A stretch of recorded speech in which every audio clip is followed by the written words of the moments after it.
Friends, നിച്ചസ് ബ്ലോഗിലേക്ക് എല്ലാവർക്കും സ്വാഗതം. അപ്പോൾ നമ്മൾ ഇന്ന് വന്നിട്ടുള്ളത് ഓറിയോ ഷേക്ക് ഉണ്ടാക്കാനായിട്ടാണ്.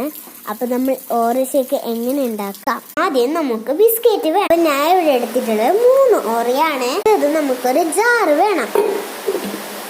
നമുക്ക് ഓറിയോ അതിലേക്ക് പൊടിച്ചിട്ടിടാം. ഞാൻ ഇത് പൊടിച്ചിട്ടുണ്ട്. നമുക്കിത് കണ്ടിച്ചിട്ടിടാവേ.